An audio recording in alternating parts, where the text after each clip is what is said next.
Hello, Rose here. Now, in this video, I wanted to have a little talk about goth style, and whether or not this is goth is a totally separate issue, but for the sake of simplicity, I'm gonna refer to this as goth style. Regardless of what you class yourself as, or whether you see yourself falling into one type of bracket or another, I'm just going to talk about this as goth style, just to make it easy to sort of section this and sort of make this its own thing. Now, why do we look like this? Why do we sort of do this to our faces and wear black clothes? Now, there could be any number of reasons that you choose to do this. I mean, whether you do it as a sort of an act of social rebellion, or to sort of convey a bit of self-expression and how you're feeling, or whether you do it because your favorite artists or musicians or bands do it, or whether you do it purely to be different to everyone else, or for a lot of people, whether you do this thing just because it's good fun. At the end of the day, it's fun to look different. It's fun to stand out from the crowd. It's fun to be unafraid to show that you are prepared to do things differently to every single other person, every normie, if you will, that walks around, dressed the same and looking the same. I mean, if you go outside and you go walk around town, or your hometown or your home city or wherever you're from, you'll just see endless clones of people walking past, and they all look the same, they all dress the same. I mean, fashion it's a repeating thing. They say history repeats itself, but at the moment, I mean, I suppose it always happens. Fashion is kind of, there's things that are in vogue and things that aren't, and you tend to find a lot of these people who are sort of trend followers, trend setters, fashion seekers, they all look the fucking same. I mean, how boring is it for everyone to look the same? But one of the biggest reasons people like me or people like you or whoever like to do this is to be different to everyone else, to not be one of those clones that are walking around and just looking the same as literally everyone else. But that's not the point. The point of this video is I wanted to have a little talk about inspiration and the whole idea of stealing people's style, or being a copycat, if you want to call it that. Now, if you're sort of active in this community at all, you'll have heard, I mean, there's influencers, there's people that are sort of looked up to because of their style, or because of the way they look, or because of their fashion. I mean, it happens in literally every sort of subculture, or every walk of life. There's going to be people that others look up to more, and for the most part, I'd say the majority of these people, that some of them might have a fairly distinct look, or a fairly sort of, I'm not going to say different, but whether it be a distinct look or a look that sort of somehow sets them apart from others, sort of somehow puts them to one side. I mean, whether it be their sort of makeup skills, these people might be professional makeup artists, or just have really natural abilities with makeup, or whether it be their fashion, in the way they sort of dress, or they can accessorize. Some of these people are going to have certain things that elevate them above, so a lot of other people will look up to them. And if you're looking up to these people, a lot of other people that they may have been in this sort of subculture or this way inclined for years, or they may only just be getting into it, and it may be someone who doesn't even know where to start. But something, a lot of these people, not all of them, but a lot of these people will have the issue where they think that people are stealing their style, or being for want of a better word, a copycat. My stance on this is, no one has done anything, whether it be the way they dress, or the way they do their makeup, or the way they put contact lenses in, or their piercings or their tattoos, whatever. No one has done anything that hasn't already been done before by someone at some point. I mean, whether they choose to take something slightly further, because if you look at the range of sort of body modifications or piercings that are available now, or we're further on than we were, say, 10 or 15 years ago. 10 or 15 years ago, to see people with bridge piercings or sort of big stretch lobes, you know, or whether they have sort of subdermal piercings, things like that. It was a bit rarer than it is now. So certain things are becoming more prevalent now than they were. But not just that. I mean, if you look at, let's just say, for instance, the way people choose to do their makeup, there's only so many things you can do with makeup until sort of brand new revolutionary products are invented that, you know, I certainly can't think of. You know, I'm sure something eventually will come out, but you know, until a brand new product comes out that is used in a totally different way and just gives this completely unique look, there are only so many things you can do with your face.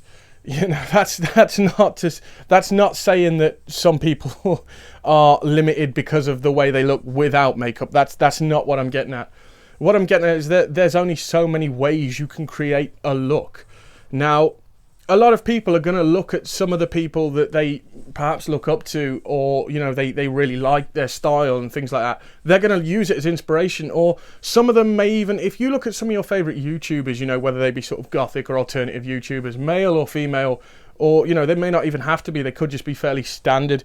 I mean, odds are it's going to be mainly females if they're sort of normal YouTubers. And you're going to sort of go, oh, I really like the way she's done her makeup, or I love the way she's done her eyes, or a contouring, or whatever. And you're going to go, I'm going to give that a go.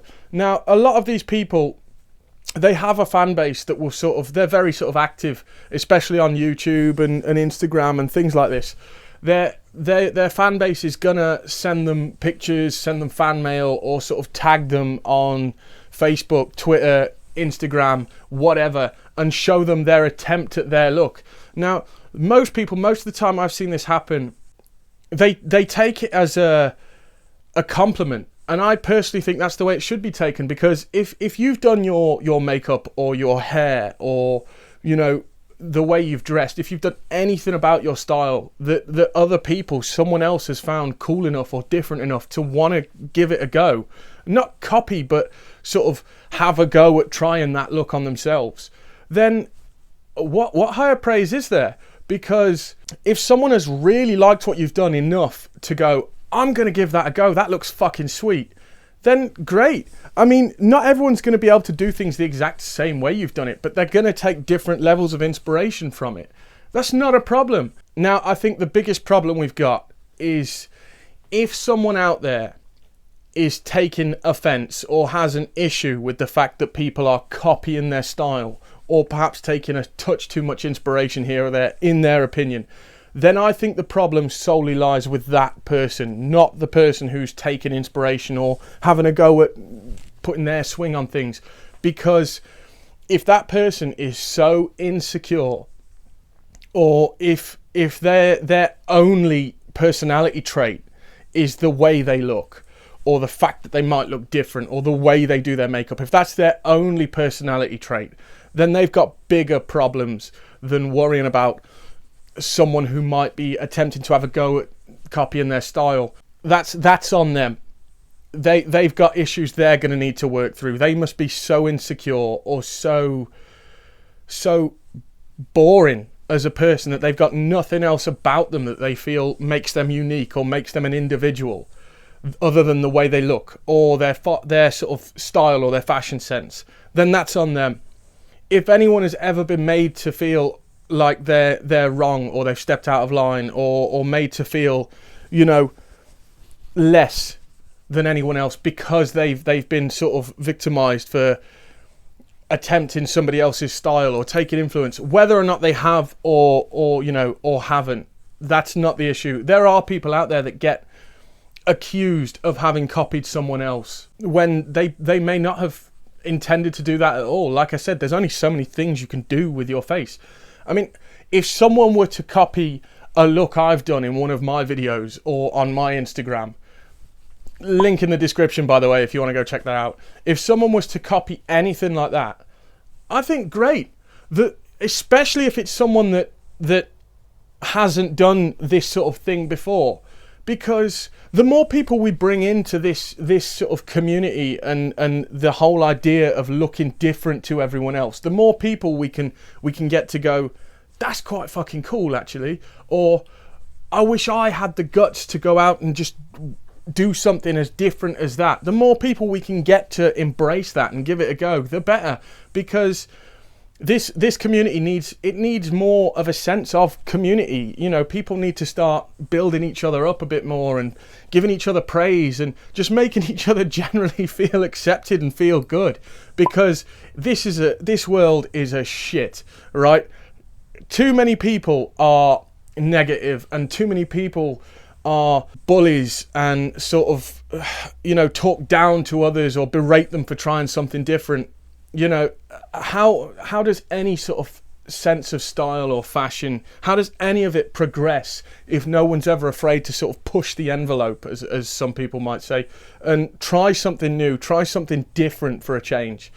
You know, how are we ever expected to progress into something new or something cooler? Do you know what I mean? It's something that people need to work on. Now, I think for the most part in this sort of subculture, in the Gothic sort of subculture, not the Gothic as such, because that's Gothic is a sort of time period and a time, you know, architectural and art style. That's not what we're looking at, but sort of the goth and alternative subculture. You know, if someone's prepared to do something like this, or something from someone who's far more talented than me, far better at being able to slap shit on their face and look weird, then, you know, if that person does it, then someone else might look at that person and go, oh, that's cool, I might give that a go. And then someone else, and then you're going to get this cascading effect down where other people, and it's like, you know, Chinese whispers, one person might attempt to sort of copy someone's style that copied someone else, and so on and so forth. And it's going to evolve, it's going to be different. You know, the 10th person down the line to perhaps have a go at a certain look is going to look nothing like the first person that inspired someone to do it. I mean, I don't think it's a problem.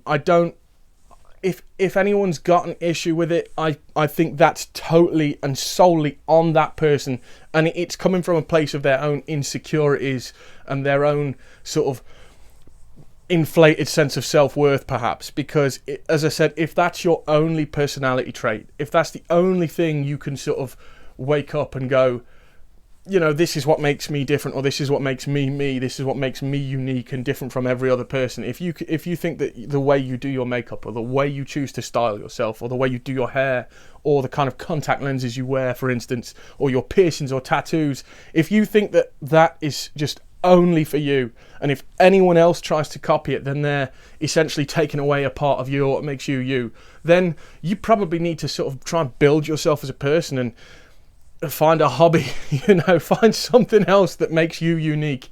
Because if you're taking offense in someone doing something that, I mean, most people probably find quite complimentary, because if someone was to ever look at a look that I've done and get in touch and say, look, I really like it, you know, I may not have wanted to do your whole thing, someone might like the eyes, someone might not like the lips, for instance, you know, and someone just go, look, this is my attempt, or, you know, this, I take a bit of inspiration, then I think that's fucking great, because you can have this sort of, this sense that you inspired someone. And I mean, surely isn't that what this whole movement, this whole subculture is about? It's about being different to the mainstream and being different to what people accept as being the norm.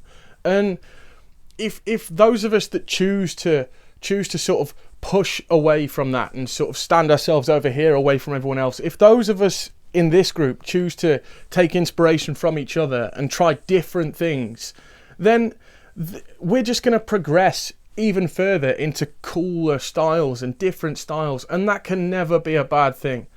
Look, I'm sorry this video was perhaps a little bit ranty, but I've just got a bit sick of sort of hearing people's stories and reading on sort of social media and things about people whinging and bitching about others possibly being accused of stealing someone's style. I mean, it's not aimed at anyone in particular. It's not something that's happened to me, and this isn't some sort of passive-aggressive rant at someone else. I've seen lots of it from different areas, and it's just something I felt needed talking about. Look, if you've enjoyed this video, hit the like button. You know, if you've got a story or something to add, put it in the comments, because I think the more people talk about this sort of thing, the further we can get. You know, like I said before, I've got an Instagram. That'll be down there or here or somewhere. If you've enjoyed this video, why not subscribe? Because this sort of thing is, I'm going to do more of it. So cheers.